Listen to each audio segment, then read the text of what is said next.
Somewhere inside a mountain in the West Texas desert, a clock is being built to keep time for 10,000 years. All mechanical, wound by whoever makes the day-long hike to reach it. Designed so that its chimes never ring the same sequence twice in all that time. Zander Rose spent nearly 30 years building it. He grew up in a junkyard on the Sausalito waterfront. Boat builders, artists, his activist mother who went on to become mayor, and a flea market every Sunday where he and his father took machines apart to see how they worked. Before the clock, he was making combat robots that won 6 world titles, fast machines built to win in seconds. Then he gave half his working life to the slowest object on Earth. What he's really after isn't the engineering. It's a question that I know you keep coming back to. Are we being good ancestors? And what would we build differently if we believed the future was watching? In this conversation, we get into where that question came from, what it's like to design for someone who won't be born for thousands of years, and what the world's oldest organisations, like a hotel run by the same family since the 8th century, temples older than most nations, actually know about lasting that the rest of us have forgotten. It'll leave you thinking about being a good ancestor and building things to last. I hope you enjoy it as much as I did. Welcome to the Extraordinary Creatives podcast. Zander, it's so fantastic to have you with us. Where are you joining us from today, and how would you describe your work to somebody who's not encountered it before? I'm joining you from my home in Sebastopol, California, which is about an hour north of the Golden Gate Bridge up in wine country. My work, let's see. Well, presently my day job is working with Automatic, the parent company of WordPress. I've been working with them kind of as an in-house futurist of sorts, and on their thoughts about the next 100 years of the web, since about over 40% of the websites in the world are on WordPress. So it's kind of an interesting space to kind of get a pulse of the web and the much more personal version of the web. It's like, it's a lot of people's personal websites rather than, large corporate siloed parts of the web. So that's been very interesting for me to think about, the future of how we're going to interact online. I think how we got here is that for the last 25 to now 27 plus years, I was the director of the Long Now Foundation. And that was started by people like Brian Eno and Stuart Brand and Kevin Kelly, Danny Hillis, around this idea that maybe we aren't thinking very long term as a civilization, and that there might be some kind of balancing corrective that's needed. And Danny Hillis, being a computer scientist and having built the fastest computers in the world his whole life, thought, well, what if I built the slowest computer in the world? And to him, that was basically a clock, a multi-millennial clock that eventually became this thing called the clock of the long now, or the 10,000 year clock. And so I started, my background was in industrial design, and I started working with them back in 1997 on how we might build a monument scale kind of icon to long-term thinking that was this 10,000 year clock. Thank you. We're going to put a pin in a couple of those things because I think there's so much in there, and it's exciting to hear what you're up to at the moment. Certainly, I know a lot of creative people use WordPress.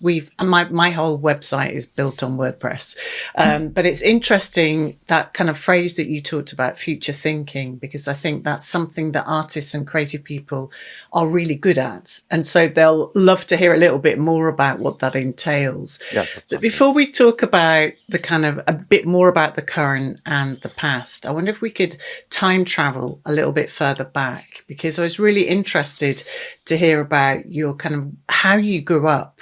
And I think particularly for, a nation like the UK, which is surrounded by water, I think you grew up in Sausalito, just across the bay from San Francisco. And it sounds like an incredible floating village of artists, boat builders, activists, and kind of unconventional thinkers.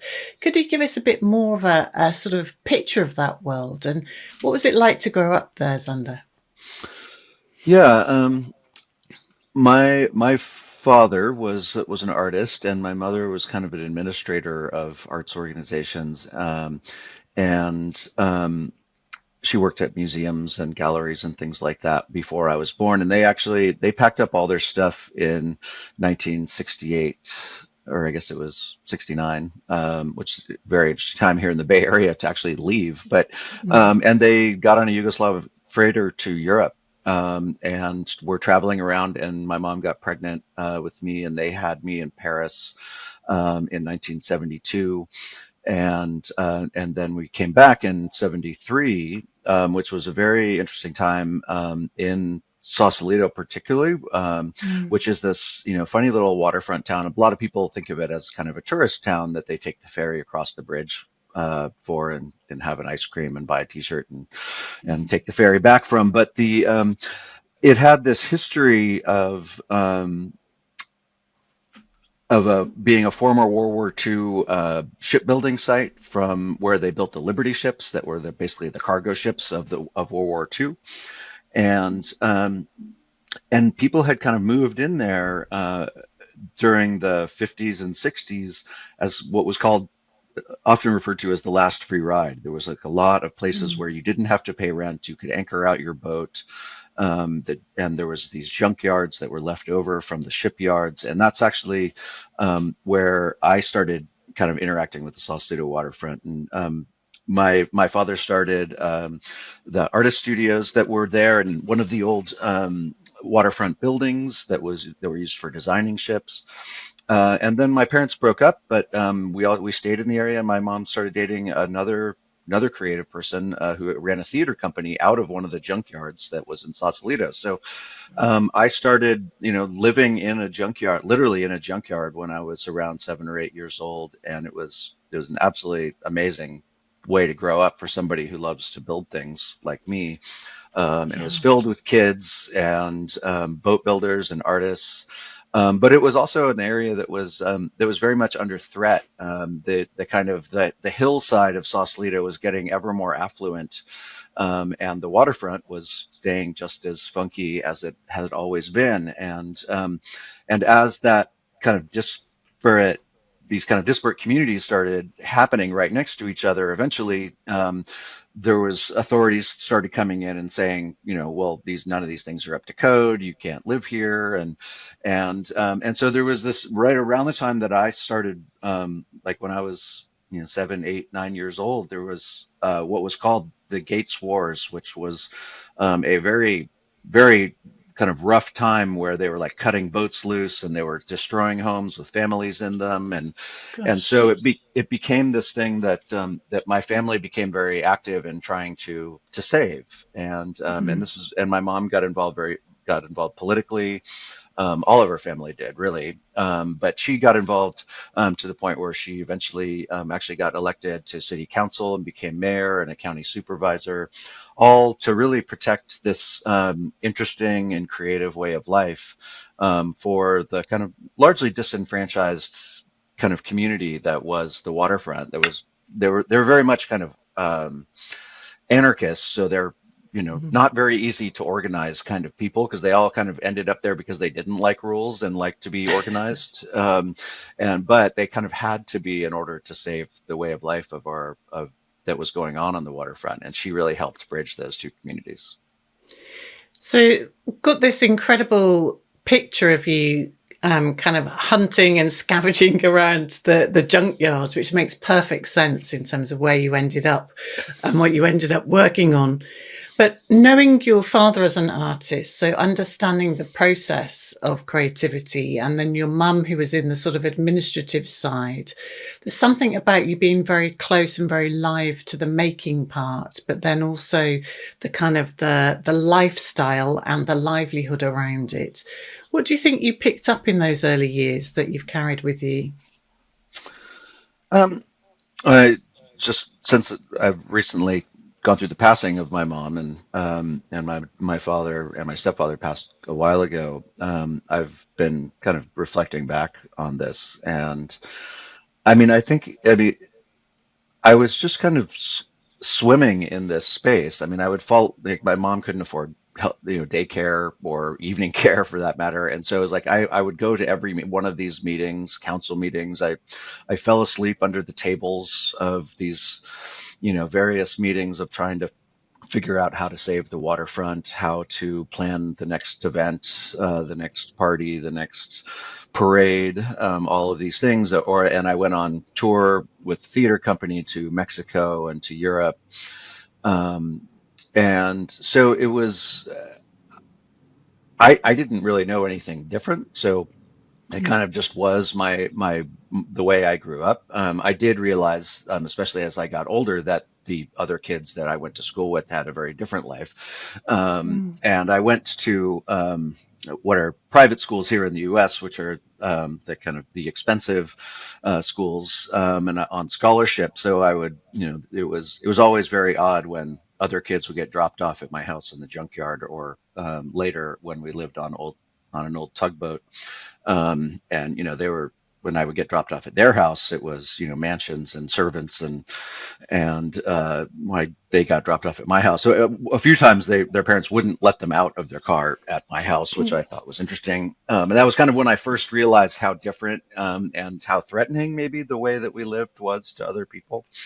Mm. But I lived among people that loved me, and that every single person that I interacted with, when I walked out my door in the junkyard and in the boatyard, were building something, were putting something together, and working very hard for a living, and so that was just the kind of the air that I breathed, and I didn't really know anything different growing up. Mm.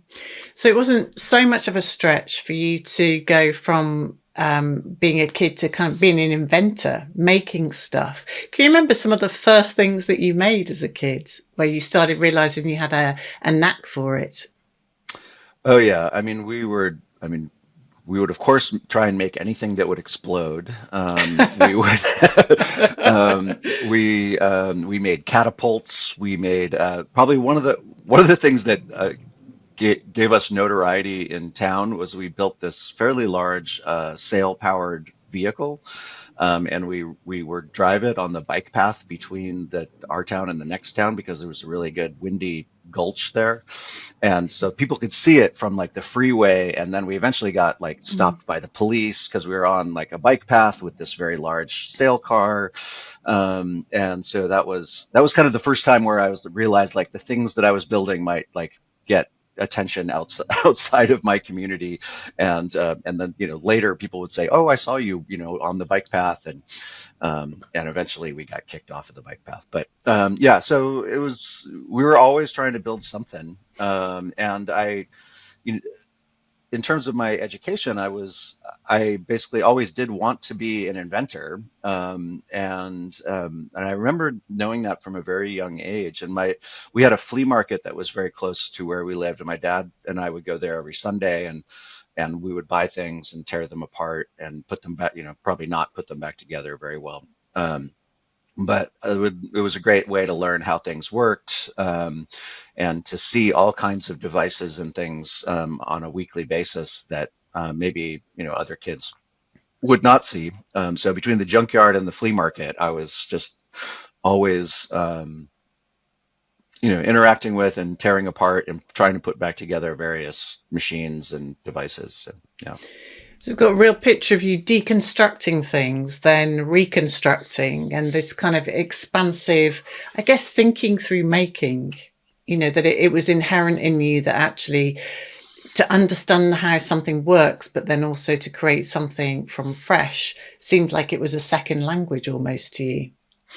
Very much. And my dad was an incredible creative, and my stepfather, they were very, very prolific. I mean, my dad was a mobile maker, and it's why I'm named Alexander, after Mm. Calder.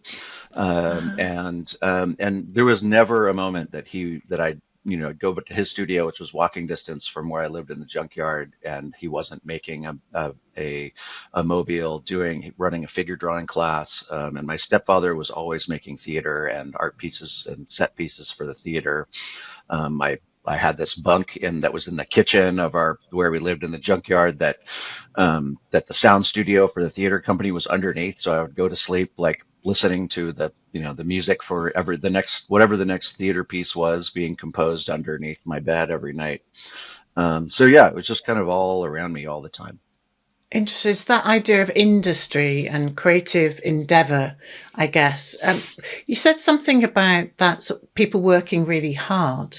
And I wonder, so I grew up in a craft centre that was an old a Victorian tile warehouse, Hmm. if you like.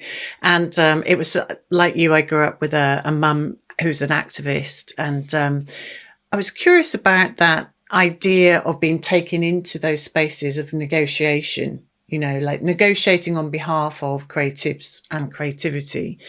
As I don't know about you, but there was something I observed in the language that was used in those other spaces, and Hmm. sort of as a kid, being either at the footstool or sometimes I'd be in a sleeping bag rolled up, taken to various places in the evening. Hmm. I really started to understand that difference that you talked about how creative people chose to live differently, but that also the how hard they worked didn't necessarily pay off financially. And yet that graft was there.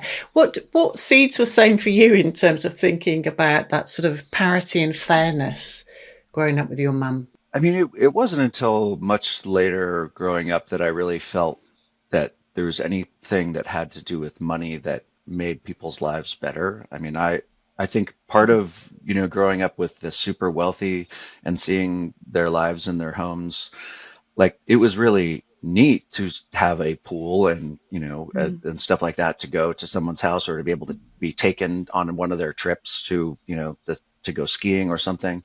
That was really great. And we couldn't do those things, as, my mom couldn't take us to do those kind of things, both by in time wise and just resource wise. But I never felt like they were loved more. I didn't think they were happier necessarily. And it was very Mm. clear to me that in many cases they were not happier. Mm. And I felt like I felt like I grew up in, the place that was the greatest playground a kid like me could ever want to grow up in. Yeah. Um, and I felt, the hard work seemed very satisfying. And I don't, you know, I think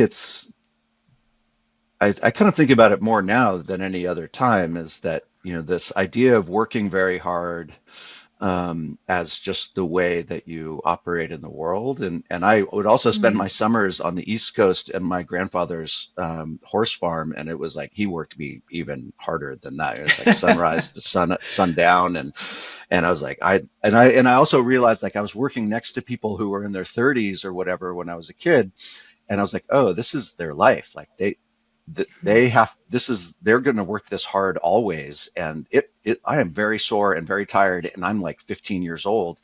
Yeah.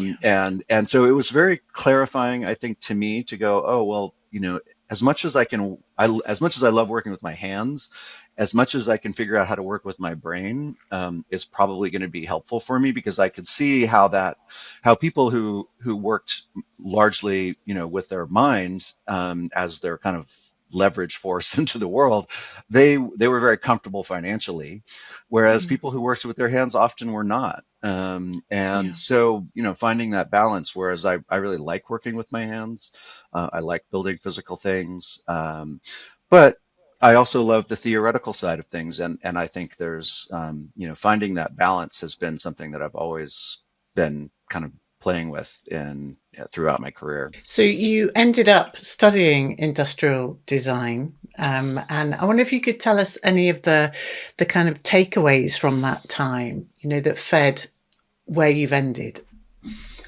Yeah, I mean, as I said, I always wanted to be an inventor,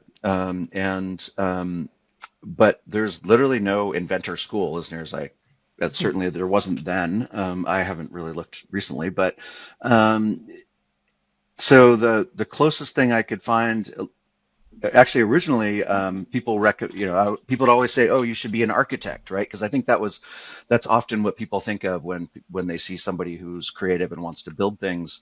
And I did, go down a little bit of that path, and since I had been going to all these private schools, I actually didn't want to go off to university, in debt. And so I stayed locally and went to, San Francisco State, on a very like stacked full time schedule on 2 days, and then works full time. Um, and I quickly realized that, and was able to intern at some architecture places while I was also doing some physical building of houses as my day job. That both That's really, really hard work in both sides of the designing and the building. And that most architects actually do very little designing. They mostly spend their time negotiating with clients and cities and regulations and lawyers, and it's very difficult to design highly creative things. And that was when I kind of was through that process was introduced more to industrial design.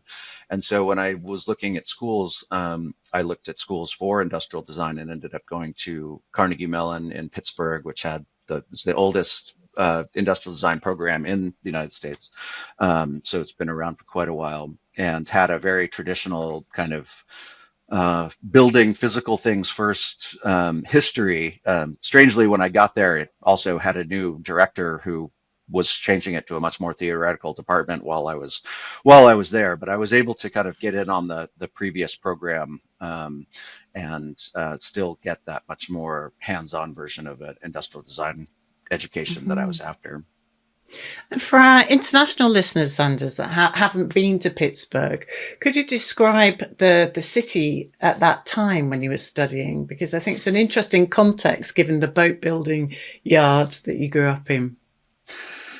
Yeah, I mean, Pittsburgh was very much a city in transition when I was there. This would have been, 92 to 95. And Pittsburgh traditionally was the steel capital of the United States and was a highly industrial place. And it was also, while it's very inland, it was where three major rivers came together, and it was why a lot of industry could be there because everything traveled on the rivers.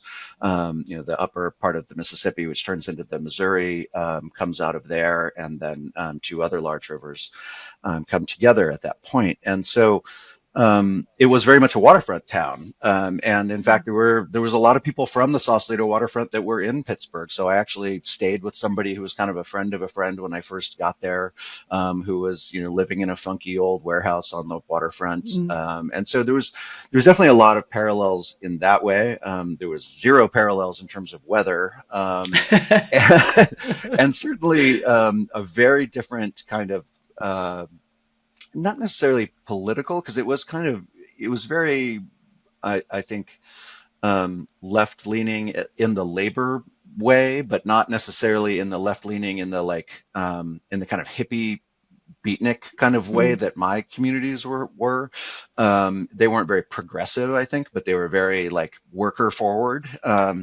So it was a different kind of liberalism that I had not grown up around, but it was, it wasn't like a hardcore right wing thing. That would be much more in the as soon as you get into the countryside of Pennsylvania, but you'd see that pretty quick too out there. But I was largely, Pittsburgh and Carnegie Mellon is a city campus. You were in the city of Pittsburgh very much, and so you did interact quite a bit with the city, but it was definitely kind of a shock culturally, just the way people are in the.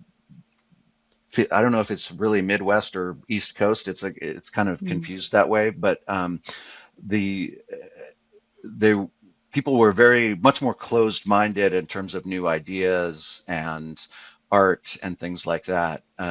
Even though there is Andy Warhol came from Pittsburgh, and I mean there's a very strong art connection in Pittsburgh, but it wasn't as welcoming as a creative environment that I would have expected. Even within the school itself, was very, very competitive in a very kind of a much more like zero-sum game of competition within creativity, which I didn't understand at all. I was like, well, if people are doing really great, like we should prop them up, not tear them down. And it was this type of competition and things like that I didn't understand coming from where I was, of a much more collaborative, encouraging environment. How did you navigate it? Well, I didn't feel like I connected with.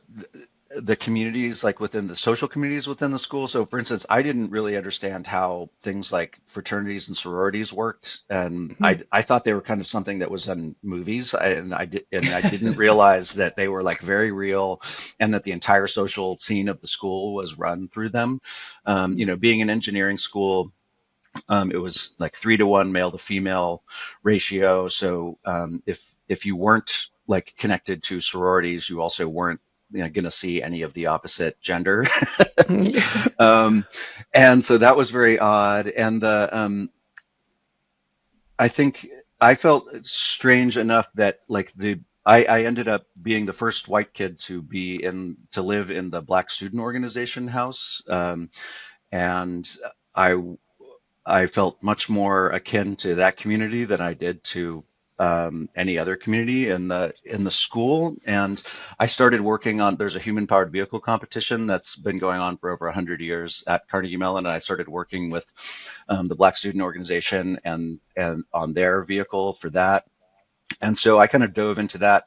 The As I mentioned, when I got to the school, the new director, who was this very theoretical person, he and I ended up arguing so much in our first lecture class that he accelerated me a full year to the next year so that I would go into the studio that he wasn't like the founding director of the class for, so that I would basically, I got to take one less year at university, which was fantastic for Wow. financially for me. And I got to do the program that was the program that I wanted to do, which was the one that he wasn't directing.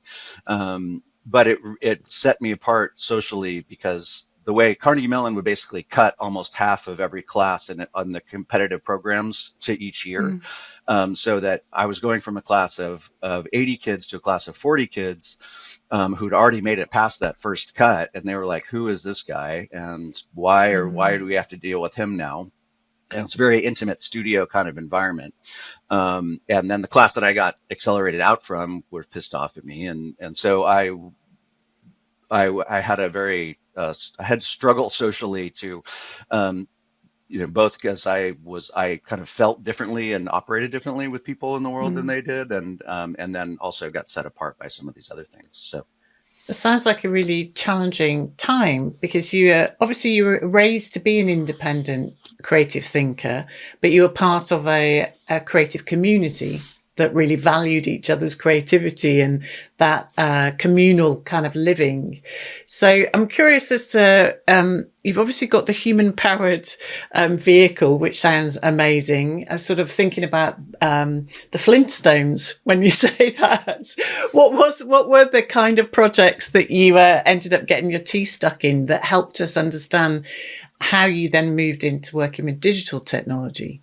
the projects that I did at Carnegie Mellon, yeah, so the human powered vehicle one was a big through line through everything. And it was like I got to learn how to use carbon fiber and composites and learn about bearings and like really high end components. And I also learned a very cool trick that I think is underutilized by most college students and university students, is that when you're in the university, you can call up any company in the world and ask Mm. them for a tour and ask them to show you what they do, and they are so happy to do it for you because you're Mm. like, "Hi, I'm an industrial design student.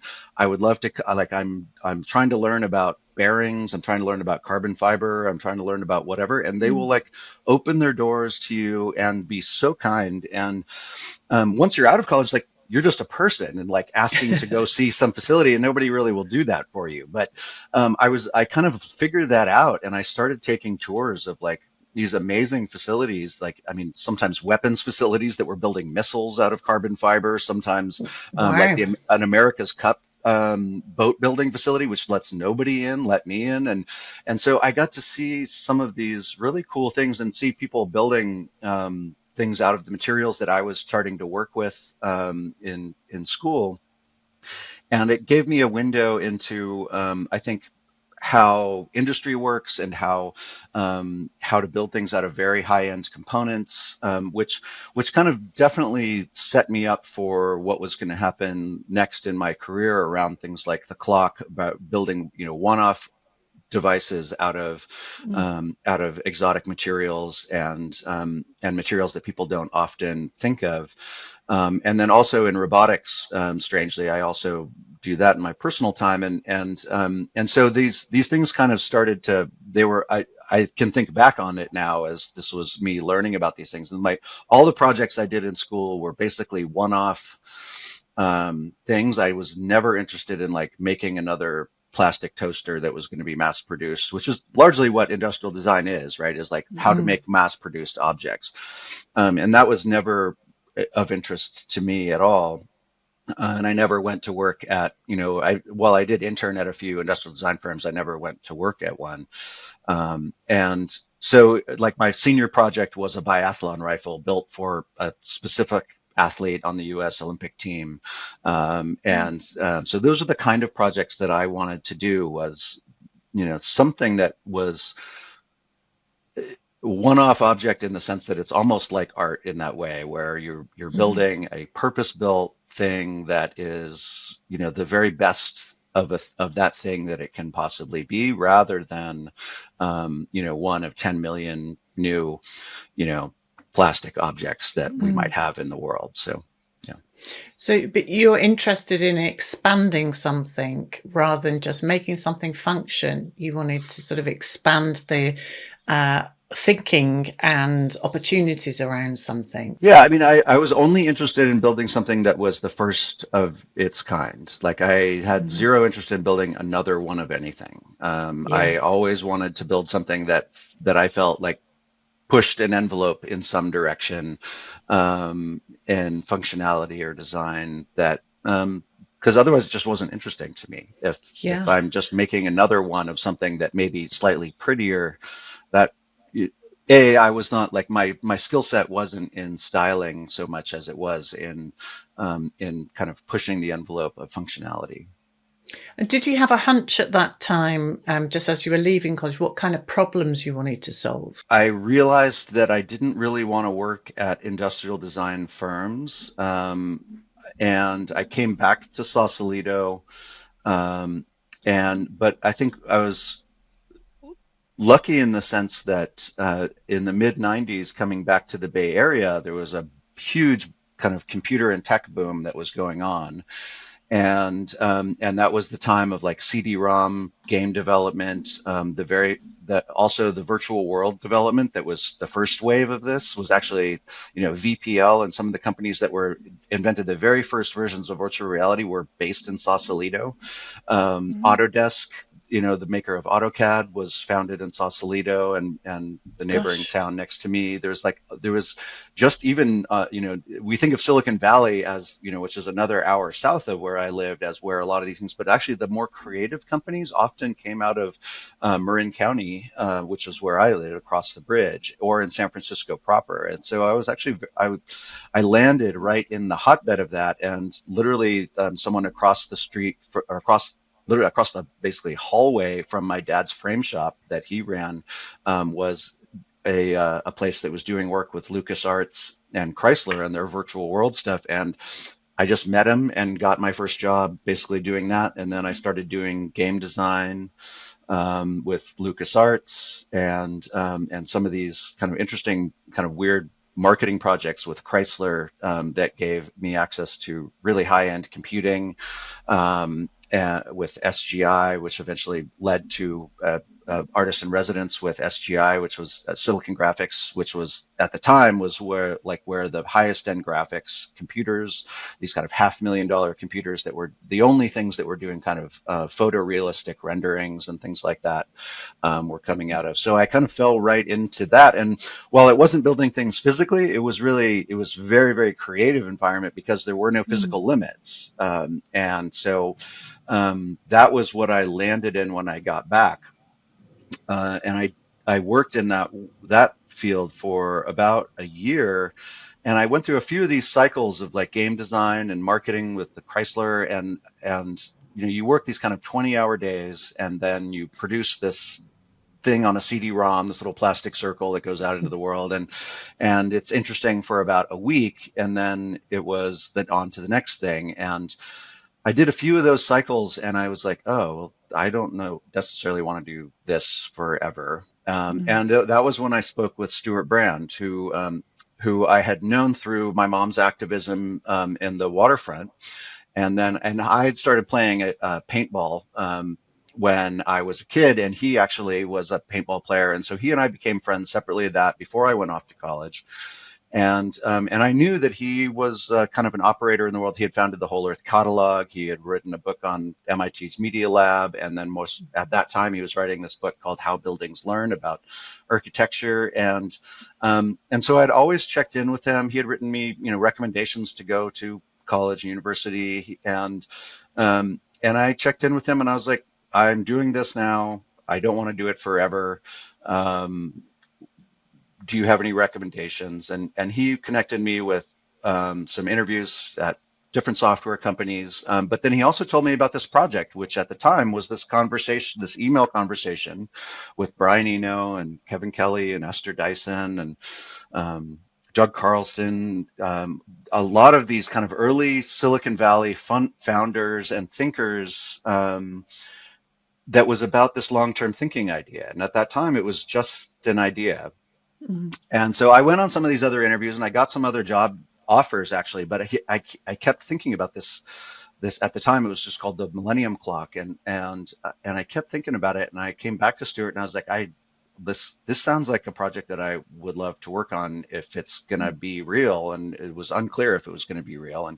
And he told me that the board, which is this people on the conversation, he had just formed it into a board as this thing called Clock Library. And because he thought that if they were going to make a clock that was going to get people's attention on the long term, that there should be a library alongside it. And so he said there was going to be a meeting in Aspen at Doug Carlston's house. He was the founder of Broderbund Software. That they did a lot of educational things like the Carmen Sandiego series and things like that. And so we got on a private jet and we flew to Aspen, and I was at this meeting, and I kind of played around with some of the ideas as the board was thinking about them, and build models and did drawings, and connected really well with Danny Hillis. And that was when they hired me as the first employee and they also changed the name of the organization to the Long Now Foundation, um, which was based on an idea of Brian Eno's. If you've read his book, Year in Swollen Appendices, it comes out of this, where when he first moved to New York, he was invited to a woman's apartment in Hell's Kitchen, and had to step over homeless people to get in, and it was like, where am I going? And he goes into this like fantastic apartment, and he's like, do you like living here? And she's like, I love living here. And he's like, he realized that like people's heres and nows could be very compressed. Like she meant the walls that she was living between, not the larger here of the community that she was living in. And when people said now in New York, they also meant the 5 minutes that they were in, not like the larger civilizational moment. And so he said that there's short nows and long nows, and big heres and small heres. And so that was how the idea of the Long Now Foundation came about, is that if we basically need longer nows if we're going to solve some of the problems like climate change and education and things like that in the world. So Yeah. that was how the Long Now kind of came about for me. Amazing. Just curious, Sander, in terms of where you came from and being in those rooms with all those incredible thinkers and makers and entrepreneurs, people, kind of how aware were you of your own contribution at that time? And, where did you find the confidence to have the kinds of interrogative conversations? I wonder about this too, and especially as now that I have kids of my own who are teenagers, and they're in starting university and things like that. That I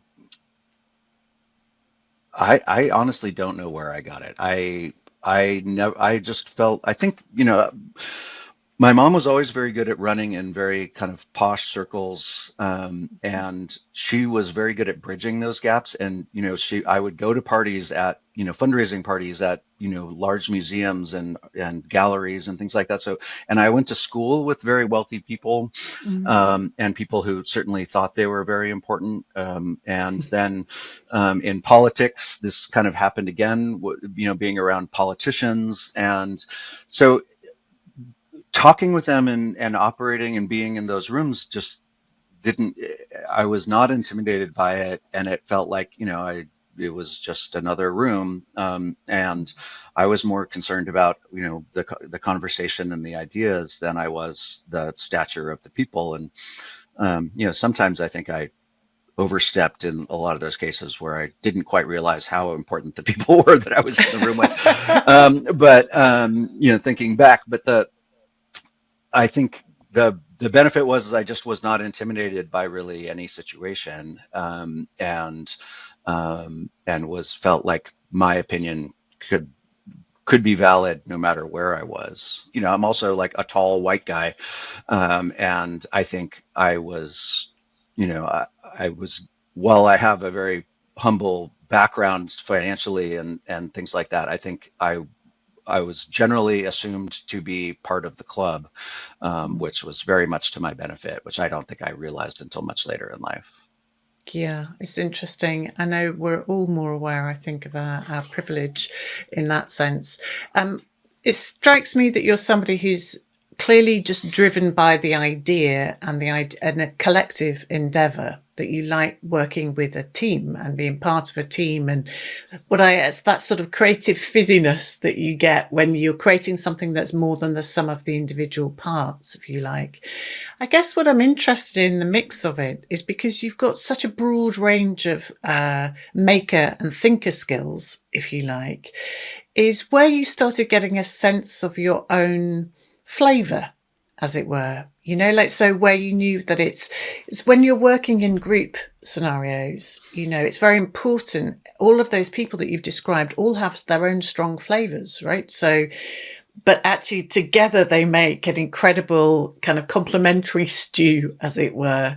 So how would you describe your own kind of flavour, as it were, as a thinker and a maker? Yeah, I mean, it was interesting working with Danny Hillis on this clock project, because basically all my projects up to that point, like I was always the creative director and the originator of, and I think this is more common like around nonprofits where a creative person gathers a bunch of powerful, rich people to help them fund an idea, let's say, or even if it's a project, a creative, a sculpture or something like that, the creative person is the lead on that, and then and that was often me if I was doing these things. In this case, I was working with Danny Hillis, who was the primary creative on it, and he is such a brilliant human and such a absolute kind of, like, I don't use the term genius lightly at all, and he definitely fits in that category and had such range, both aesthetically, mechanically, historically, socially, that it was an absolute honor to work under and with him on this project.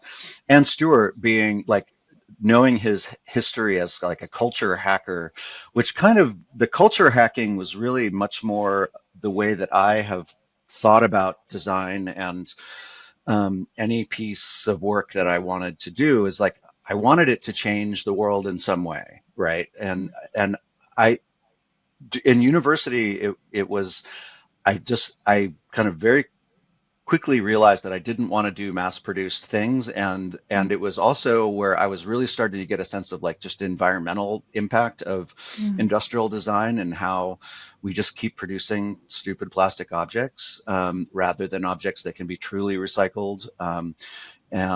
So I kind of became known in university as like this, like the nature kid who like cared about the environment, which I think later became a much bigger through line through design. But I think it was just I was the California person, so they thought I was the weirdo, in this sense.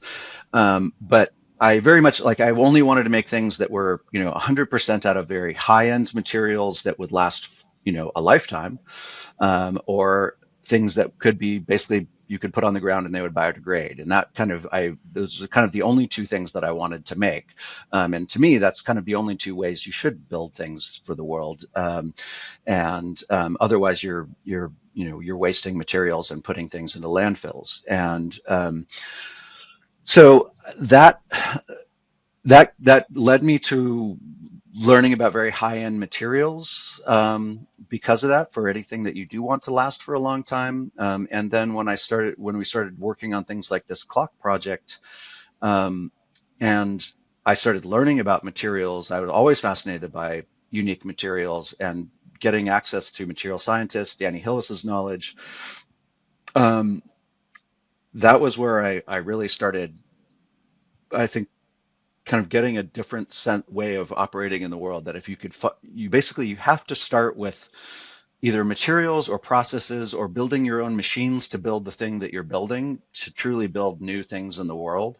Or otherwise, like it's already been done. And so you can't just be thinking about the final design. You also have to be thinking about the materials and the processes as an invention of themselves, before Mm. you get there. And that started becoming very clear, as I started working on the clock project. How did you start, Zander? When you were like thinking about this thing, where did you start? How did you start? Well, it's very funny. When I started working with Stuart, he's like, "Well, you should get caught up on our conversation." And he had printed out the first 3 years of this email conversation of Wow. the board. And I was like, okay, it's probably an email conversation. It's probably, it can't be too hard to catch up. And he hands it to me, and it's like, I don't know if you can see my hands, but it was like, you know, a meter and a half of printout stuff. Wow.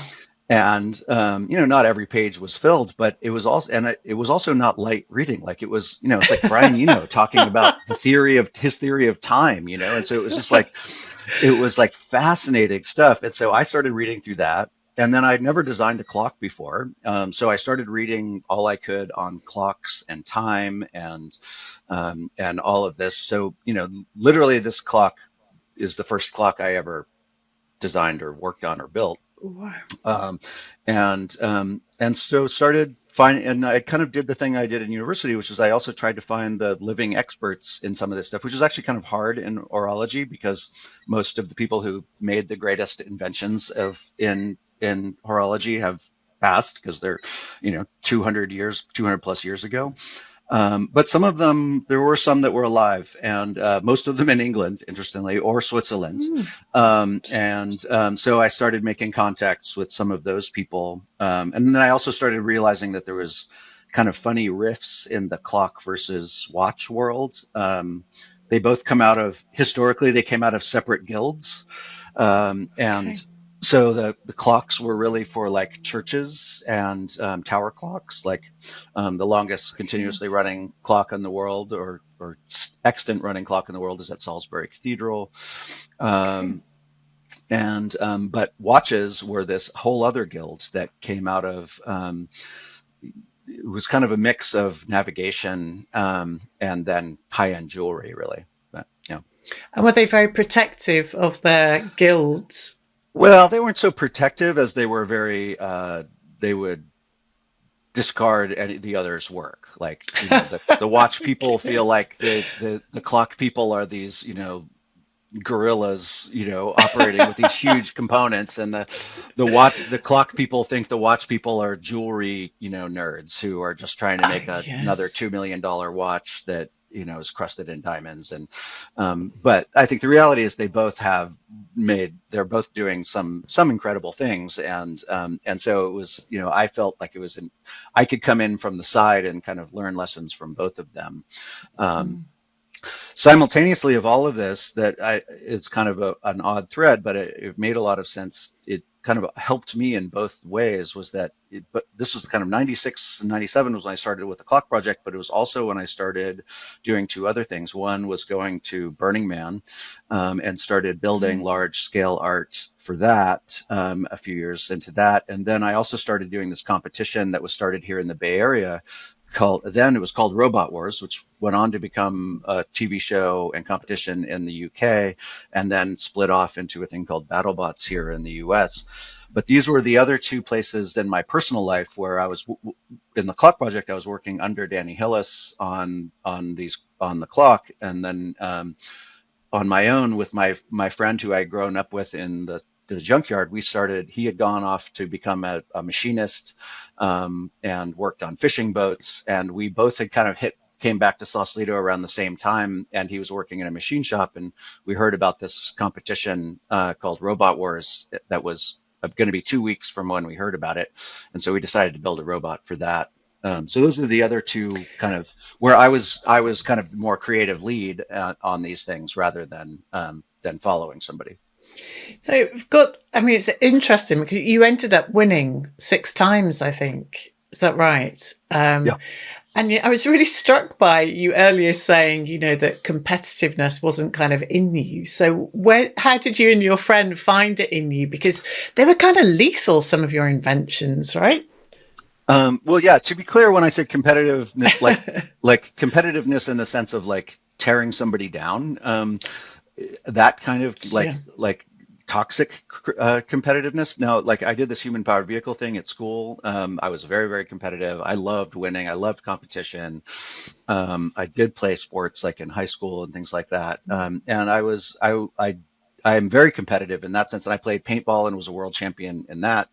And so I very much believed in competition, but I believed in it in a way that was like a healthy competition. And one of the most interesting things that happens in the combat robots is that it's actually the most healthy competition I've ever been around, and I've never seen this in any other thing. And I've helped people on race cars and all kinds of other things, and that like in competitive combat robotics, for whatever reason, I think it's because your machine gets destroyed basically every time. Even if you Mm. win, you often are destroyed, and that people help each other like so much. And like the number of times somebody would drop what they were doing to help us get our robot ready for to go into the ring, or vice versa, and then to go on to lose to the person you just helped, was incredible. And so it was very, very competitive, but it was also very, very like we all want to figure out how to do this together kind of competition.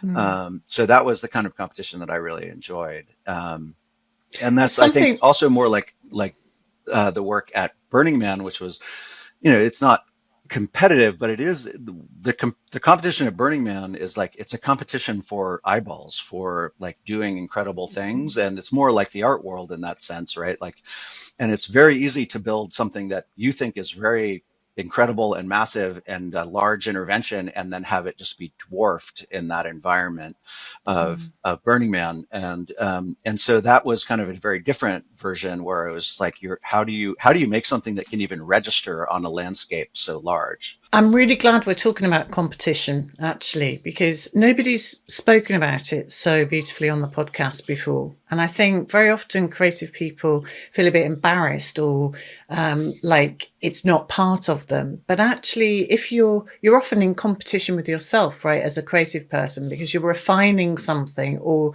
you're on a quest to do something better than you did it last Or if you're time. writing a grant or trying to get support for anything, you are in competition. Yeah, absolutely. But I Yeah. think also, because I work with creatives every day, I know that not only are they in competition with their past selves, they're also in competition with their future selves.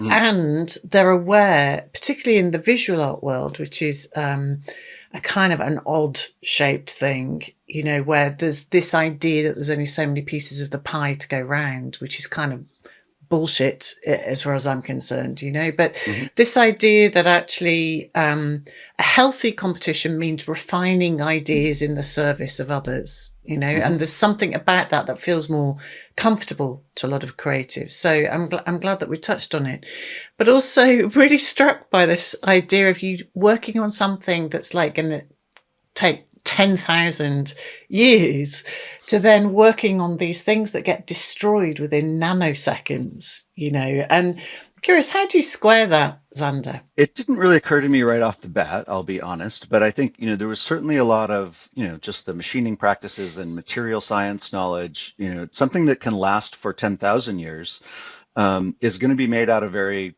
like rugged materials and is going to be engineered very well, but in a different kind of way. Like you don't have to worry about obviously like oxidization in a robot because it's only, going to exist for a very short amount of time. Whereas that's a very big part of a 10,000 year clock. But in a way, I looked at the 3 minutes in the battle box of for the robots as this kind of accelerated aging chamber for my Mm, designs. And anything that happens in there in 3 minutes basically can happen in 1,000 years in the real world. And I mm, learned about failure modes that you see that in a book or something, how something fails. But in BattleBots, boy, you saw how things failed like very viscerally, and they failed in ways mm, that were, in a lot of ways, like not even documented well in the engineering world, because they might see metal failure, or a weld failure in after something has fallen down a few times or in a mm, very controlled test environment, but they don't see it like just in every single moment of what they're doing. And so I think it helped me become a better designer for something that's going to last for a very long time. And I think that mhm, the learning how to build things for a very long time helped me be a better designer for something that was going to be destroyed in 3 minutes. mhm. Do you have a photographic memory? No, definitely not. But I have a very visual memory. Mm, I very much remember things by and I very much see things in my head in a kind of three-dimensional sense. mhm. And I think I also see things as processes in a very complete way. Um, I realize that this is also something I've only realized later in my life, that I can see a process, I think, more completely in my head than most people. Mm. And I think that's always been something that's helped me. And I didn't quite understand. It's only when I would be explaining something to somebody and then they didn't get it until they would see it all play out, and I'm like, well, that's what we were talking about. And so I've realized that later, that I'm seeing things through time, I think, in a way that other people may not. Like a technical drawing that you can hold in your mind that's as something split That's apart. part of it, but more actually like how it would come together, the processes that would be involved in getting it there and completing it. That's actually the thing that I think is harder for people to hold in their mind than, a lot of people I think can hold a particular image in their head. Yeah. But to hold the way that image, the way whatever that object is comes together, all the processes involved in it over time, that's a thing Mm. that I feel as though I can do fairly well. I know you find the art world baffling sometimes. It is. This is exactly why I built the membership. Inside the membership, artists rebuild their confidence. They reignite their pride. They recover their sense of play and finally feel like they belong. They land studio visits, sales, shows, better fees, stronger relationships, and a genuine sense of agency. Here's how it works. You get the online membership hub on your laptop or phone and gain instant access to every live session, replay and worksheet, as well as an active community, so you're never stuck waiting for an answer again. You get weekly advice sessions with me where you can ask me anything you're stuck with, and I'm going to give you straight, honest answers. And you get coaching with me at an affordable rate. Plus, there are real life meetups, expert webinars, monthly studio visits with members, and 4 guest artist studio visits a year where you can ask your own questions live. And the best bit? It's an affordable price every month and you can cancel anytime. So please don't keep struggling on a loan. Try it. 2 months from now, you could have answers to things that have been holding you back for years. I was just thinking about your post-mortem on failure, because it's something that I know a lot of our listeners, really feel the sting of failure in a very, physical way sometimes, and that actually prevents them from moving forward. Strikes me that you're somebody who moves through failure quite quickly. Yeah, I believe in failure. I think, fail fast and often is definitely the fastest way to learn. And I think, that is the thing, that things like racing competitions and these like battle bots and things like that, they they they get you over the preciousness of things. And just like, yeah, it's that kind of cauldron of that competition and destruction, like there's no bullshitting your way through that. And a lot of art you can bullshit your way through, and you can explain some background idea for something, and make bad art seem good. But I think there's no doing that when your robot is coming out in a bucket of parts, and the other one's coming out whole. Like, it's a very real way to evaluate your your design. And so I think I believe in failure, and I've always loved seeing modes of failure, both, I think, both systemically, and institutionally, and physically.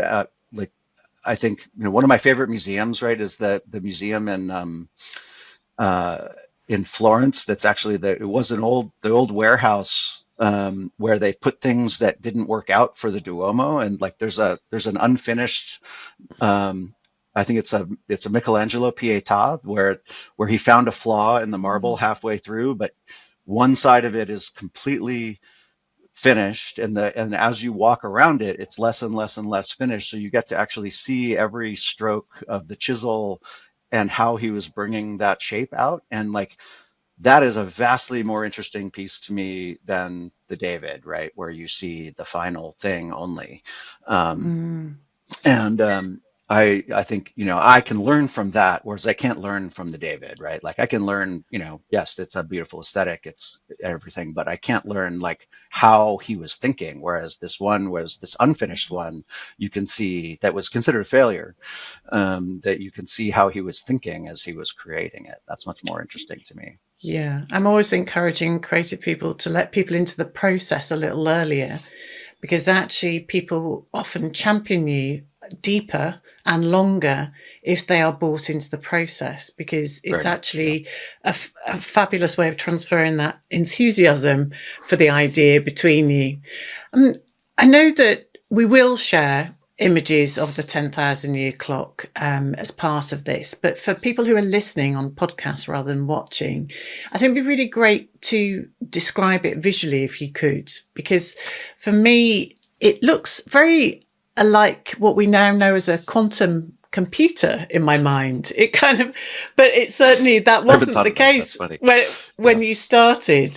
It's could you describe for us, and also the location, because that also, it reminded me of Lord of the Rings the first time I saw it, with Mordor, like it was set in this incredible mountain setting. But it'd be great to get your take on paint the picture for us. Yeah, well, the very first version of the 10,000 year clock was a prototype that was about 2.5 meters tall, and it's actually at the Science Museum in London, for anybody who comes through the Science Museum, which is one of my favorite museums in the world.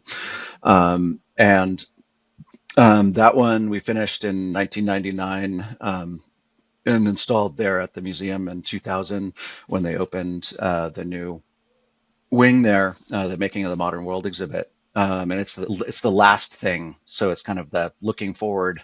It's after the space Mm. capsules and the supercomputers. It's like, what's next, kind of thing. So it's good to see that, like, even the first prototype of the clock doing its job, I think, for the world. And I think the thing it's always easy to get caught up in the machinery of this clock, and discussions of what will last and what won't. But really, the point of it is to have these discussions about, will our civilization last or not, and how are we making decisions in the world that are creating more optionality for the future instead of taking optionality away from the future. But so that was the first version of it. It can operate, but it doesn't operate. It was meant really just to prove out a few ideas. And we went on to build more prototypes, some of which you can see at the Long Now Foundation offices in San Francisco. And the Smithsonian actually has some as well, in Washington, D.C. But the full-scale, monument-scale version of the clock is being built in West Texas, and it's nearly complete. All the parts of it are installed. It's really just in its last phases of getting connected and commissioned. But how do you make an object and an experience one that changes the way people think about time? Like, that's a pretty tall order. And it's also very presumptuous. Like, just how do you create aesthetics that are going to be compelling Mm. for 10,000 years, right? Like, that's also you have to make presumptions, right, about that. Um, and those were very challenging things. And the board went around on these things and thought, well, it should be a place that's out of the cities. It should be a place that takes effort to go to. It should probably be a place in a very dry climate. Um, One of the things I started doing was flying around the world and visiting some of the longest lived places that have been around for a long time, and places that are being designed now to be around for a long time. So I visited a lot of nuclear waste repositories. I visited the Global Seed Vault in Svalbard. I visited the pyramids. I visited the genealogical vault for the Mormons in Salt Lake City. So I made a kind of a personal hobby of trying to find these things that these other efforts by humans to make things last, or things that and just look at things that have accidentally lasted over time.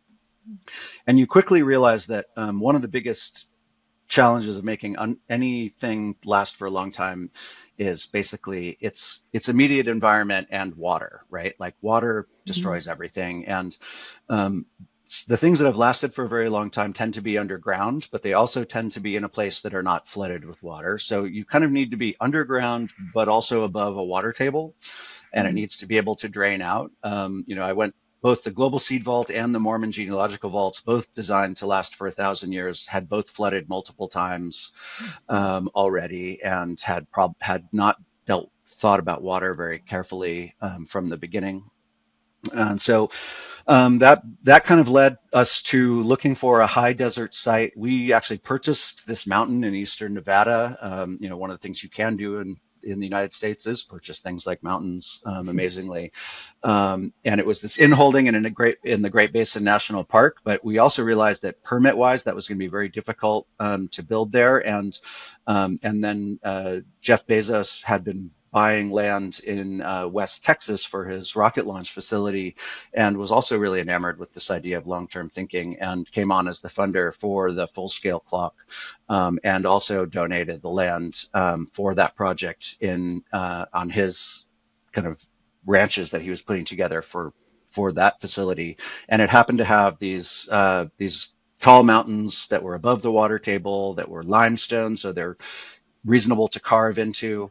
And so we started building there back in 2005, and we invented some interesting tools for creating the underground space. We used both very old systems like drill and blast, but then we invented this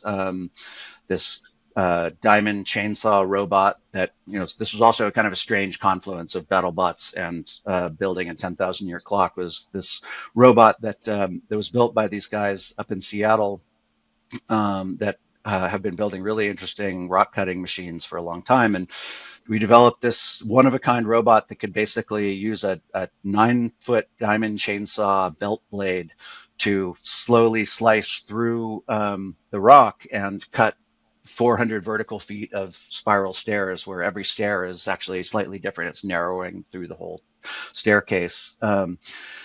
And so I learned a lot about underground construction techniques, and working in those kinds of environments. And then the clock itself is stretched across 500 vertical feet in this 12.5 foot diameter kind of chamber. So your vision of the quantum computer is interesting. They're also kind of cylindrical and metal like that. But this is 500 vertical feet. You come in at the bottom, and so, as I mentioned, you want this whole facility to be able to drain out. So we made everything so that it can drain out of the bottom. And even though we're trying to keep water out of the top, and then you go through a series of kind of interesting caverns. You get to the spiral staircase, and you start by coming up through the facility. You go by the weight that stores energy for the clock, and you go by a winder that you can help wind the clock while you're there. And then you go up through all the gears and the chime mechanism that was co-designed with Brian Eno, on basically a set of 10 bells that can be rung in a different sequence each day for 10,000 years. So over 3.5 permutations of bell ringing. It's kind of a mechanical computer of itself. And then at the end, you see the dials, which would show you mostly astronomical events and the calendar date, but it would also show you the date and time of the last person who visited it. And while the clock is still ticking, it doesn't update the dials. You then have this other winder around the dial that you walk around, and it updates the dials to now. So if the last person was there yesterday, you'd only wind it for a very short amount of time. But if the last person was there, if it was 100 years ago, you get the information that no one's been there for 100 years, and you also get to update it. And then at the very top of the mountain is a cupola structure that has these sapphire lenses that focus sunlight down into the clock and synchronizes the clock to the sun every solstice to make sure it doesn't drift over time. So it's all mechanical, but it does have some of these. It also uses some of that solar energy of expansion and contraction of materials to help keep the clock running. So it can always stay running. The timing mechanism is always ticking without any intervention, but all the things like the bells and the dials are all updated by winding of the visitors of it. So we very much wanted it to be something that people have to take a trip to. So they have to have this kind of conversation about why they're going to this thing. It's a trail up from the valley floor to get up there. It's an all-day adventure. You start at sunrise. You go underground for a while and through this whole clock, and then you emerge up at the top and you hike back down. And the idea is that time that you spend with the people that you're there, also you get to kind of think about why you're doing it. You get to see it. Then you get to talk about what you just saw and why it may or may not matter, and have this trip back with those people, which if you've ever been on a trip to go see, anything like the Grand Canyon or something like that, it's or Stonehenge or the pyramids, like that. Those kind of the trip back is in a way the most important part of anything, where you get to process on it. And it is very difficult to see it. Like the whole world will not see it. Unlike the Grand Canyon, there is no like drive-by experience of it. But the idea is that people can hold it in their heads and go, if somebody is saying that we can't do a long-term project, that it's like, well, these crazy people did this thing, and so if it can be used in storytelling, that's, I think, probably its most valuable thing, is that stories are one of the only things that we have that have lasted this long, and if it can be this story that people tell of a very long-term project that humans endeavored to do, then I think it's successful. So it's 25 years you committed to it. Is that right? Or is it longer now, Zander? I started in 97, so we're coming up on 30 years. 30 years, wow. Yeah, so it'll be it's 29 years this year. And how many people do you think you've worked with on it over that time? Hundreds, but probably not more than 200. We've worked with amazing material scientists and engineers. And I think what's also interesting is the kind of people that the project has attracted. It turns out a lot of people that from my BattleBots community ended up working on this project. But the guy who built the Diamond Chainsaw robot, he was an opera major, and one of our other best engineers was a philosophy major. Like, we actually had very few traditionally trained like mechanical engineers, and we've engaged orologists and watch people as basically auditors of our work, but we've had no one who's like a clock builder on this project. And so we've kind of become clock builders as part of it. And so I think to me, one of the most fulfilling thing has been the people that I've interacted with, where it's just like, people who are masters at what they've been doing their entire life.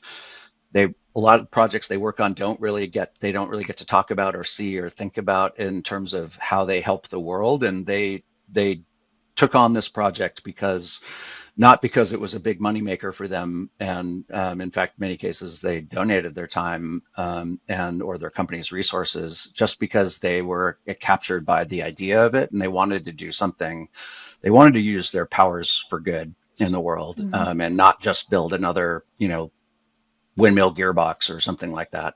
Mm. And so it was really fun to work with those kinds of people that were just incredible craftspeople that had never really got to work on a project that is, both as much art and culture hacking as it is a physical machine.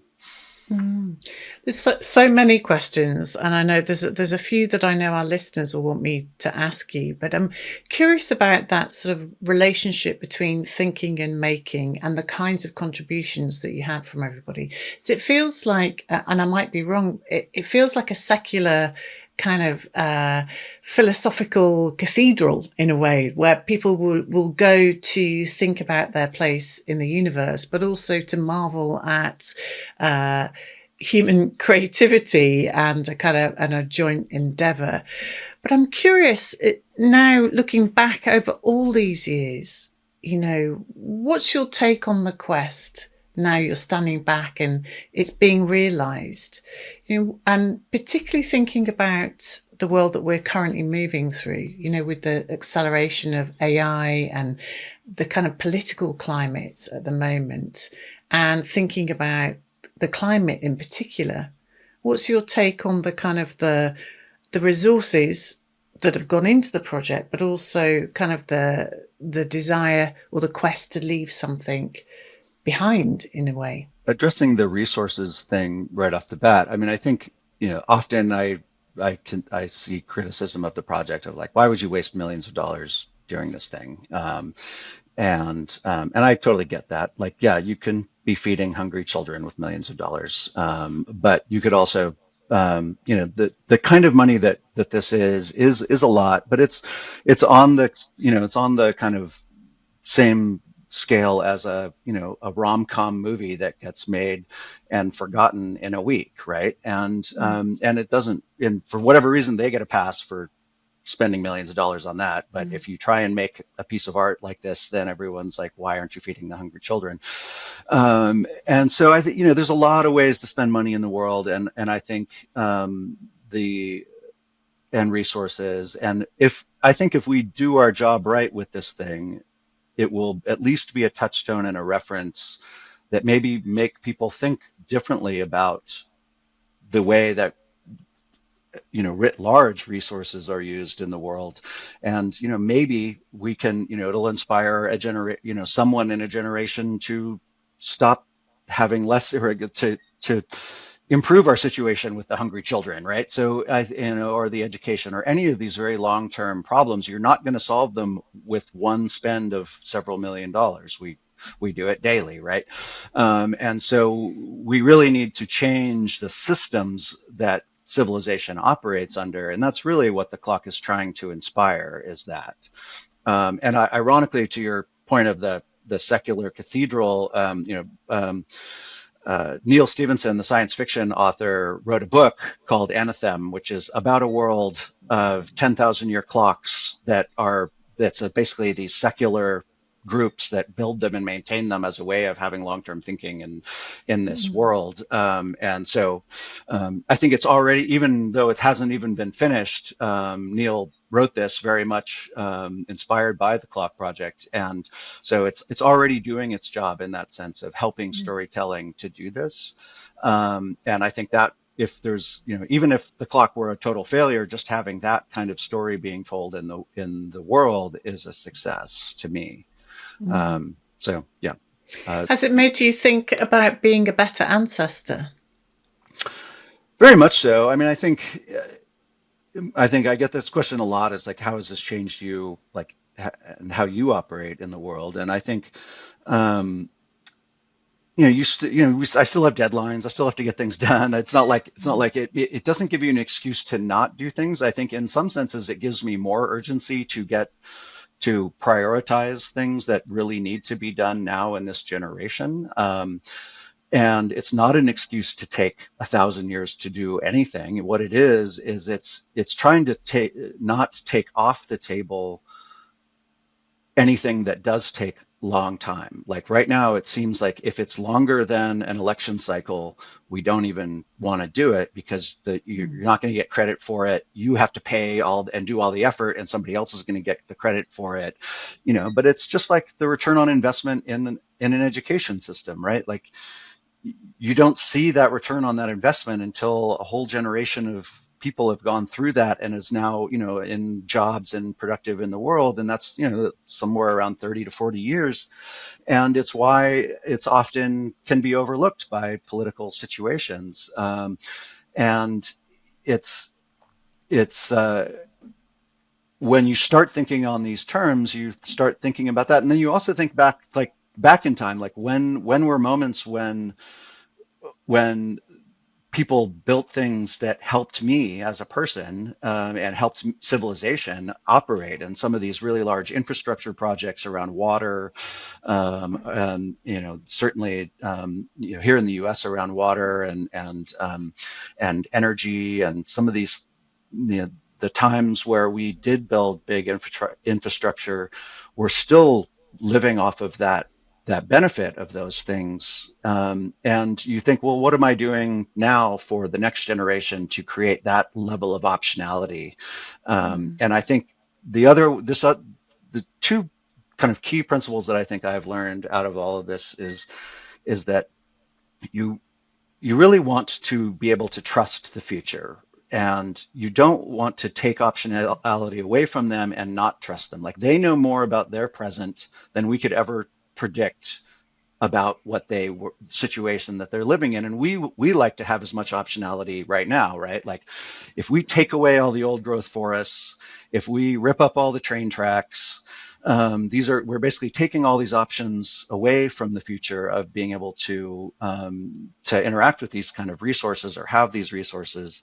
And the we live on these things that we kind of take for granted, but how can we create resources that are as leverageable as that for a future? And I think the internet by accident became one of those kind of high leverage resources. And it was a DARPA project to help the United States communicate after a nuclear war was really why it was started. And it's now this global kind of juggernaut of a thing that has, we've learned has all the bad and good parts of humanity in it, um, Mm. in a sense magnified. But I think we're learning what that technology can be now, and we're going to be the worst users of it because we're the generation that it came up in, and I think the next generations will probably be vastly better at it.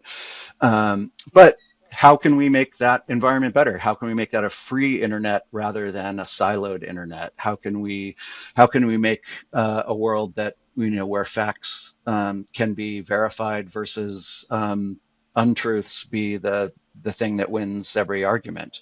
Those are the kind of things that I think about, I think, regularly now. Mm. I was really fascinated that when you were thinking about who was going to interpret the clock, one of the reasons you included the star maps, because you were thinking that actually you're not sure how people will be able to read or interpret. So you were thinking about humans, non-humans, but also different nationalities.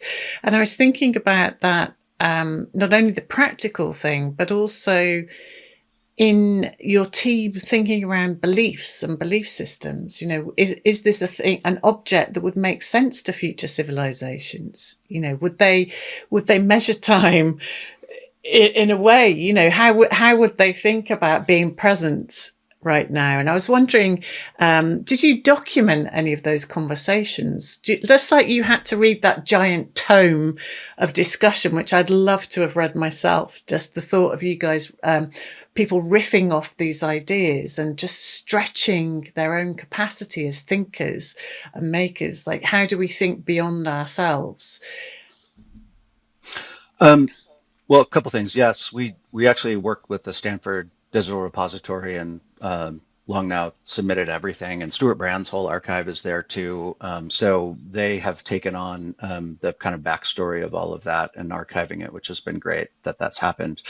But I think yeah, some of the most interesting discussions to me around the project um, were were not so much like how do you second guess the future, how do you try and predict what would be important to them, so much as and Danny Hillis was pretty adamant about this, which uh, I was at odds with in the beginning of the project, to be honest. Is like, for instance, I wanted to do the project in the metric system, um, Mm. and and it was argued by him and Stewart that we should do it in the stupid, weird, esoteric imperial measurement system that we have, and not because it's better, but because it is the one that the people that are building it use, and that it's much better to kind of, in a way, you are documenting it by that very fact that you're using this weird system that we Mm. use, and that it's better to try and place it in our time than it is to say, well, the future is going to be base 10, because like if you look back through the last 10,000 years, there's been base 2 cultures, base 5 cultures, base 7 cultures, base 6 cultures. Mm. So it's like base 10 is it's a neat little moment that we live in. Maybe Mm. it will keep going. We have 10 fingers and toes for now, and but the that's really a presumptuous idea. So um, it's also kind of how we thought about the aesthetics of the clock, which I think to me was the biggest challenge in all of this, right? Like, you can making an object last for 10,000 years. Like, we have objects that have lasted, pots, and in some cases door hinges that have lasted for, even, and that's kind of the simplest machine I think that has lasted on the scale of thousands of years. And things that have lasted for tens of thousands of years, and cave paintings and pots and things like that.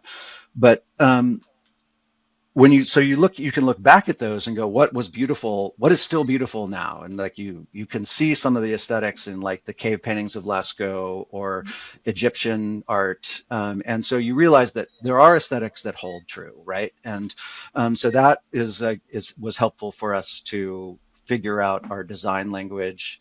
But the way that we thought about it, the way that I certainly thought about it, was, had we dug into this mountain and found the clock already there, what do we wish we had found? Mm. And that heuristic alone just became a very easy razor to judge anything, right? And it's like, oh, we want it to be this, and this is what would blow me away if I encountered this as a surprise. Mm. And so I think it's I don't know if there's another endeavor that needs to use that kind of heuristic, but that certainly was the one that was very helpful for me in making sure that we Mm. were doing the right thing in the design of this. Sander, I have to ask the question. I hope you'll forgive me. But a lot of our listeners wrangle with how they fund their work, their projects. So we have directors of museums, we have artists, visual artists, writers, poets, comedians, all kinds of creative people listen. And very often they are at odds with the funding opportunities that in order to get the thing made. How did you, as a team, square where the money came from? In order to realize the project, and did you have like an ethics committee, or how did you figure that out together? And how did you make your peace with some of the decisions that might needed to have been made to complete it? I mean, the first prototype was funded by the Safra family out of Switzerland, and second one was by Nathan Mervold, who was the CTO of Microsoft, and then this generation was with Jeff Bezos. And we started working with Jeff Bezos at Long Now on a project called Long Bets. And if I know it's kind of hard to remember now, but 1999, 2000 was a very different time, and that was when we started working with Jeff, and I met him, I think, at a TED conference. I mean, he was on the cover of a magazine that said "dot bomb," right? Like, it was very unclear whether or not, like, online retailing was going to be successful. Then the .com crash happened in Yeah. 2001, and like everything collapsed. It was like it was not at all clear where things were going, and that was kind of where these relationships started. And he when Jeff made things like the his company public, he wrote a letter that said it's all about the long term, and it was about how you have to be misunderstood for at least a decade to be understood with what you're doing now. And he's reattached that letter to every shareholder letter ever since. And he was very taken with this idea of the clock and this very poetic version of it, and felt that the world doesn't think long enough term. And so I think that was where these relationships started very early and very personal, and were very much about the ideas, and the the the transition of where you start from that, and somebody becomes one of the wealthiest people in the world, and then all the problems that people ascribe to you once you are the wealthiest person in the world, that why aren't you solving all these other problems. I can't speak for, I certainly don't speak for him, Yes.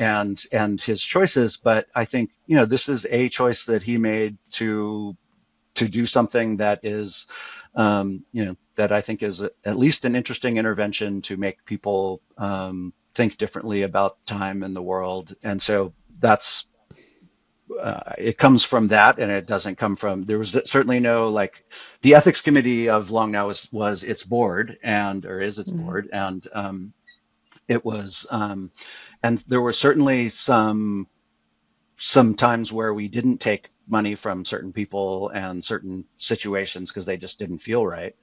And so, yeah, I mean, you have to have those conversations, but also you have to, I think, trust the people that you have good relationships with, that you feel as though you have, that are coming from it from the right place too. So Yeah.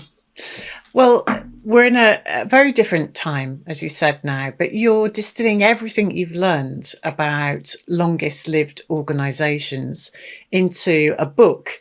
Where are you with that at the moment, Zander? Because you've been researching for a long time. yeah, so I mean, as like I started this whole project to build this clock, and I realized, 5 or 6 years ago that I I was, and we did many other projects at Long Now, these language preservation projects and these library projects and speaking series, and they were very fun. But I also realized I probably didn't want to manage a nonprofit for the rest of my life. I wanted to do other projects, and we were coming to the completion of the clock project, which is really what I had signed on for. And I started thinking about the next generation. If Long Now were to be the seed of a very long-term institution, like, okay, how do I hand it off? Like, who are the experts and where are the books on long-term institutions? And basically there aren't any. I mean, there are, like, in anthropological studies there are, but not like there's not like a business book, or like a a somebody who is an expert in multi-generational organizations. And so I started doing some research myself on this, and having kind of work groups within Long Now and inviting people in. And I got some funding to do some research, and then pandemic hit, which kind of made that a little bit difficult, but I hired researchers around the world during that time, and then started flying around the world and meeting the people that are running the longest lived organizations. And um, so originally it was this very selfish thing of like, how do I hand Long Now off? But then as I started meeting these people and hearing their stories, I was like, this is like, I can't keep this information to myself and just take these lessons to myself. There's stories that they're just so amazing. And, it's like I speaking with the 83-year-old man who's handing off the oldest hotel in the world that was started in 718 in Japan to the 47th generation, his granddaughter, the first time a woman, and talking to both of them and hearing his life experience and where she's coming from as being the first woman taking this on, or in Varanasi, where they've been burning the bodies in these ritualistic ways for over 5,000 years. And these are just like these stories that just nobody has told, and certainly not in a context of like, how do we distill the lessons for if we wanted to make a long-term institution. And as I talk to these people, they all ask the same question at the end, which is, what am I learning? Because they want to know the other stories, because they don't know each other, Mm, right? Like, it turns out there's not a big yeah. club of them. And so I realized I didn't want to write a book, but I am now writing a book. And I just finished the manuscripts last month, and it's off to some agents Congratulations. and publishers. And so I'm going to see how I'll publish that. But in a way, I think it's going to be probably my life's work for the second half of my life is continuing to learn these stories, because they're just so fascinating, and I think they need to be told. And I think there's a lot of organizations I think that aren't thinking of themselves as long-term organizations that should. I mean, I think like the WHO, I think is a great example, right? Like we should know the lessons of this pandemic and they should be looked at in a non-political way, in a very scientific Mm, way that could be very helpful in the next pandemic, right? And like that's what we wish an organization like the WHO was, even though it doesn't really operate that way. And so I think I would love it if a book like this would inspire, organizations, and even modern tech companies, like let's say Meta, Facebook. Like we think of them as this, kind of now a big giant advertising engine, which it is. But if you had that level of interactions and, or Instagram of like pictures of people's breakfast every day, you think that's stupid. But like if you had that from 1,000 years ago, that would be a mm, fantastic resource, right? And so all these things we think of as maybe very ephemeral, actually could be great resources for the future and help us understand the past. If only those people thought of themselves as a cultural resource, soon enough mm. before we lose all that information. So I'm hoping that this book does that. I was interested in watching you talk about some of the research. I think it was in when you started investigating and researching that you were. It wasn't a surprise to you, I don't think. It was a surprise to me that a lot of those organisations were service industries. So, as you said, the hotel, but there was also booze companies. Yeah, There alcohol were. is yeah, Al- alcohol and food, as you might imagine, and basically anything in Mm, hospitality is the a huge portion of the longest lived organizations because they're mm. fulfilling basic human needs, right? So But I was sort of struck by that because actually it sounds to me like you are talking your interest in service, which kind of comes back to that idea of care, which, going back to your roots with your mum participating in those communities where you're a participant, but you're also in service to other people in the community. So it strikes me that you're interested in excavating success stories so that people can apply it to themselves. But some of the findings that I heard you speak about so far were there was obviously a lot about culture, which a lot of business books and places talk about, don't they? About in terms of culture and how to set up that culture. But usually it's setting up a culture to generate profit, right? Or setting up a culture for efficiency, or it's in service of getting the products out there to market, if you like. And I think what you're talking about is something a little bit different, right? Which is how do we stay in service over a longer period to a wider bunch of people? Is that right? very much, I think. I mean, what you quickly realize when you start talking to these organizations, the people that are running them in the current generation, is that this idea, especially around where I live in near Silicon Valley and the tech industry, of like that the only thing you can do is grow or you're dying. Like you are growing or you're dying, right? And that mentality is just like it does not work in a world where you have 100-year plus organization, right? Like you can't grow even at any percentage a year and have that like have it not implode. And so they think about growth very differently. And it's not that they don't grow. Like sometimes their revenues grow, and sometimes they change. They pivot on the way that the product or service that they have in the world.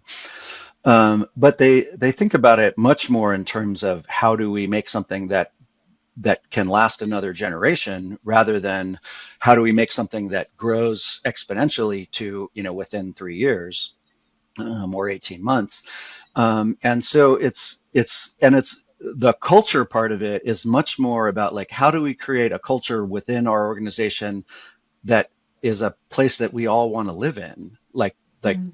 how to, we want all of our employees to have a good life, and we want them to want to work for us, and we want them to be happy, and we want the service that we provide for the world to be of a quality that they want to come back to us, so that we can keep this ecosystem going. And it's much more about that than it is, like, in a way, their product is existence. And it's not, the thing that they sell or the service that they provide is a means to existence. And if you get down to it, that's really what all of us are trying to do, right? Is we are trying to, get through, and make sure that we have a happy life and that we feel fulfilled, and they feel fulfilled in doing these types of things. That kind of mind shift to me was really just beautiful to witness, and especially coming out of um, technology culture, that I'm Mm. often surrounded by here in the Bay Area. Yeah. I'm just curious, as we come towards a close, how did you structure the book without giving too much away, so that we can understand the kind of lessons? Maybe you could give us an example of, I'm particularly thinking about whether the climate experience has kind of been, you've put that through the lens of your writing at all. Yeah, so the book is organized kind of, each chapter is kind of a principle that I learned, and then I pull in these examples of places that I visited, or people that I've talked to, or research that I've done, and I try and organize it roughly with the shorter the younger organizations that are maybe 4 to 5 generations. 100 years was kind of my cutoff for what a long-term organization is, right? And then it goes all the way through to the last chapter that has things like Varanasi, which have been going for 3 to 5 thousand years, and some of the temple building companies in Japan and things like that. The um, One of the more interesting things that came out of this book is when you talk to anybody who's in, especially the food and beverage industry, um, who's been operating for several hundred years, if not in some cases more than 1,000 years, climate comes up immediately, because Mm. they're using natural resources to create the thing that they do. And so, and you can see this in Europe now, where, like, the Champagne region, they're having to, like, redefine what the Champagne region is, because that's moving north, right?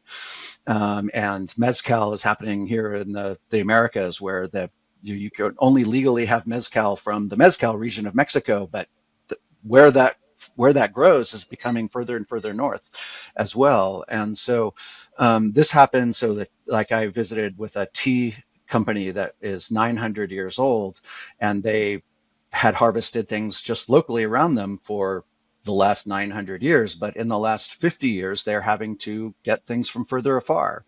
Or a wild yam company, a restaurant that serves this wild yam that's local in Japan. They only use local ingredients, but now have to go further afield to get them. And so, like, climate change is very, very real for these people. Like, they Mhm. have very documented, hands-on, literal receipts of how Mhm. climate change is changing what they do. So it's very visceral to these people. The people who make, the rice for the sakis, and the wheats for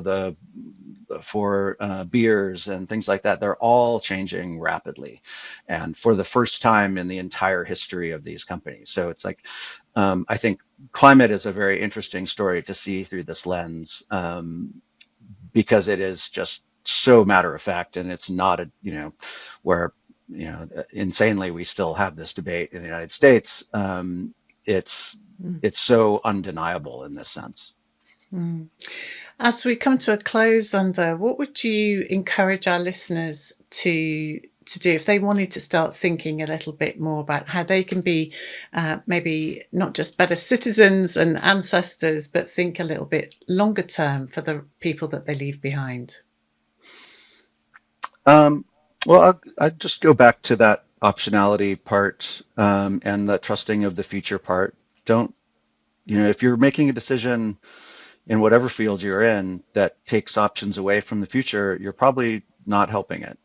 And I often think about things like the Bill of Rights of the United States, that had things like the First Amendment to protect speech and the Fourth Amendment to prevent illegal search and seizure. Like all of those things were like these very short principle-based ideas that were designed to be reinterpreted by every generation and made current by every generation.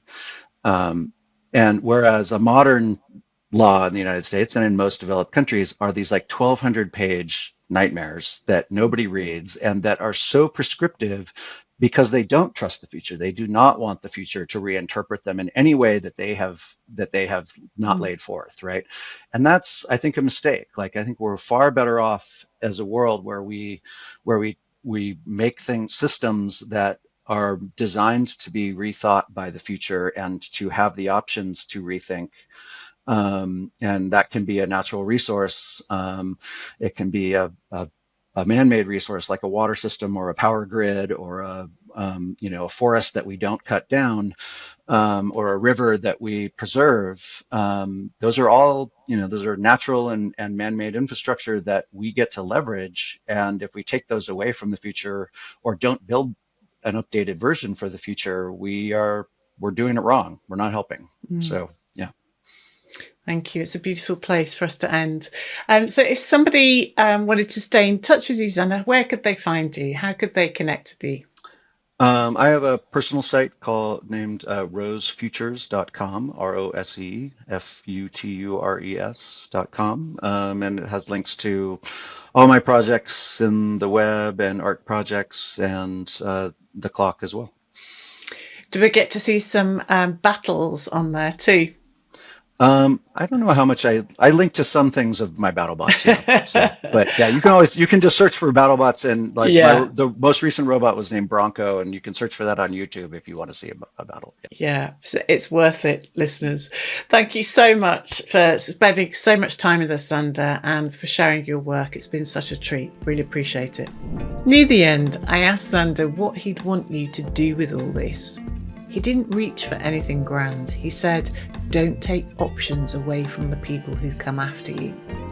The forest you don't cut down, the river you keep, the law written simply enough that the next generation can reinterpret it.